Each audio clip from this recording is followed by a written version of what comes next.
Բաց մինչ օրակարգի հարցերին անդրադառնալը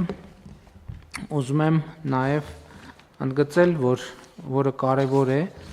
որ մայիսին մենք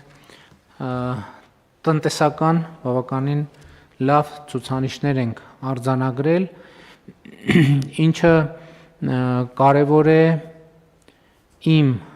նախնական դիտարկմամբ հետևյալով, որ կարծես թե որոշակի բարեփոխումների, հայեցակարգային մոտեցումների, ձևակերպումների շնորհիվ, իհարկե նաև մեր գործարար համայնքի եւ տնտեսական գործունեությամբ զբաղվող մեր հայրենակիցների գործունեության շնորհիվ մեր տնտեսությունը ճկունության որոշակի դրսևորումներ է ցուցադրում արագ արձագանքելու իրադրությունների եւ դրանց փոփոխությանը, ինչը իմ կարծիքով ամենակարևոր արձանագրումը կարող է լինել, եթե իհարկե հետազոտական մակարդակում կարողանանք վերահաստատել, որ այս ընկալումը ճիշտ է։ Պարոն Պապայան, խնդրում եմ երկու խոսքով ներկայացնել տնտեսական ակտիվության ցուցանիշները։ Շնորհակալություն, մեծարգո պարոն վարչապետ, տնտեսական ակտիվության ցուցանիշը երկնիշ 10.4%-ով աճել է 2025-ի մայիսին 2024 թվականի մայիսի նկատմամբ եւ հիմնականում պայմանավորված է շինարարության եւ ծառայությունների աճով, այսինքն տնտեսության իրական հատվածում մեծ աճ ունենք։ Ես ուզում եմ նշել, որ չնայած այն հանգամանքին, որ արդյունաբերությունը 5.9% այդտեղ կրճատում կա, բայց մենք նաև վիճակագրության կոմիտեի հետ աշխատանք իրականացրեցինք եւ տեսանք, որ մի շարք ոլորտներում մենք մեծ աճ ունենք, օրինակ քիմիայի, ծխախոտի, սննդի արդյունաբերության, հանքագործության եւ այլ ոլորտներում արտադրությունը էական աճել է, պարզապես նախորդ տարի եղել է ոսկու, այսպես ասած,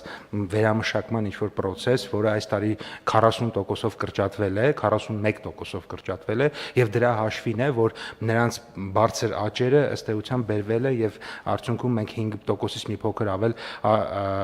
կրճատում ունենք, այսինքն իրականում տնտեսության մեջ բավականին մեծ ակտիվություն կա նաեւ արտադրության ոլորտներում եւ այդ ոսկու գործոնը, եթե մենք չեզոքացնեինք, ել ավելի բարձր արդյունք կունենայինք։ Ըստ էության հետևյալը ունենք, մայիսին, նախորդ տարվա մայիսի նկատմամբ արձանագրվել է 10.4% տնտեսական ակտիվության ցուցանիշ, իսկ արդեն այս արդյունքի համադրումով հունվար-մայիսը նախորդ տարվա հունվար-մայիս ամսվա նկատմամբ արձանագրել է 5.7% տնտեսական ակտիվության ցուցանիշ, բայց այս համատեքստում կարևոր եմ համարում ընդգծել, հարգելի գործընկերներ, որ մայիսին էլ մենք ունենք բացարձակ ռեկորդ Հայաստանում արձանագրված աշխատատեղերի։ Մայիսին Հայաստանում աշխատավարձով ապահովված 790.320 աշխատատեղ է գրանցվել, որը 2018 թվականի մայիսի նկատմամբ ավել է 242.331-ով կամ 44%-ով, այսինքն 2018 թվականի մայիսի համեմատ 242,000 աշխատատեղ է ստեղծվել Հայաստանի Հանրապետությունում։ Աշխատավարձային ֆոնդը աճել է 2018 թվականի մայիսի համեմատ 146 միլիարդ դրամով կամ 151%-ով, այսինքն աշխատավարձի ֆոնդը 2.5 անգամ աճել է։ Եկամտային հարկի հետ կապված շատ կարևոր ցուցանիշ կա, եկամտային հարկի ցուցանիշը 2018 թվականի մայիսի համեմատ կրկնապատկվել է։ Ես ուզում եմ մեր ուշադրությունը հրավիրեմ այն փաստին, որ մենք եկամտային հարկի դրույքաչափը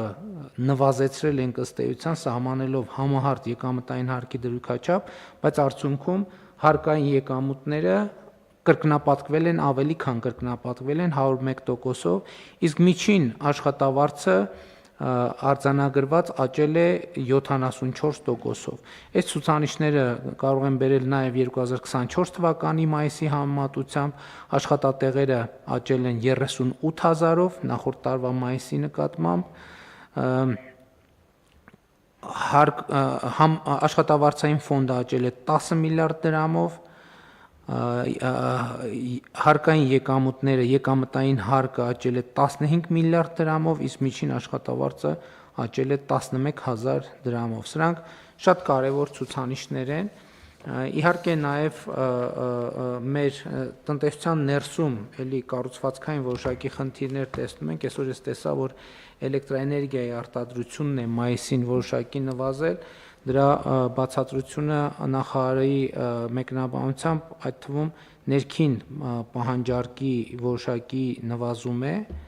համեցեք պարոն Խուդացյան։ Մեծարգո պարոն վարչապետ, հարգելի գործընկերներ, նվազումը պայմանավորված է ինքնավար կայանների արտադրածով, երբ որ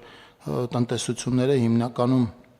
փոքր տնտեսությունները մինչև 15 կիլովատ իրենք արտադրում են, այդ պայն իրենք սպառում են եւ դա չի արտացոլվում մեր արտադրանքի ընդհանուր ծավալի մեջ, դրանով է պայմանավորված, որտեղ վերջին տարիներին արևային կայանների թիվը էականորեն ավելացել է եւ մենք այս պայն ունենք տեղադրված արդեն շուրջ 770 մեգավատ հզորությամբ կաններ, ինչը մեր ատոմային էներգակայանի կրկնակի հզորությունն է, եթե ավելի պատկերավոր ներկայացնեմ։ Այս էլ է շատ կարևոր հանգամանք, հարգելի գործընկերներ, ուզում եմ հիշենք, որ մենք 2018, 2019, 20 թվականներին շատ ակտիվ քննարկում էինք ունենում մեր էներգետիկա աղբյուրների դիվերսիֆիկացման մասին եւ ըստ էության այս ընթացքում վերականգնող արևային էներգիայի ատոմակայանի համարյա երկու հզորության մենք արևային հզորություններ են գեներացրել։ Իհարկե, ես համարում եմ լուրջ ձեռքբերում, իհարկե էներգետիկ ոլորտի կառավարման առումով որոշակի նոր իրավիճակ է առաջացել, որտեղ ադապտացվելու կառավարման խնդիրներ կան, բայց ինքնին այդ ցուցանիշը ես չափազանց կարևոր եմ համարում։ Պատկերացնեք, չնկատելով երկու ատոմակայան ենք ստացել, եւ հիմա հարցը այդ երկու ատոմակայանի ինչպես կառավարենք, դա երկրորդ խնդիրն է։ Իհարկե ուզում եմ ասել նաև, որ մենք էներգետիկայի ոլորտում գիտեք, որ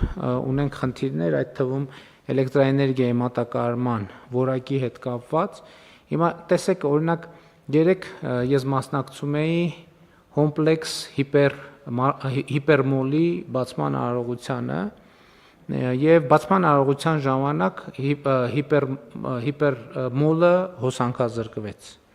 Պատկերացնում եք, մարդիկ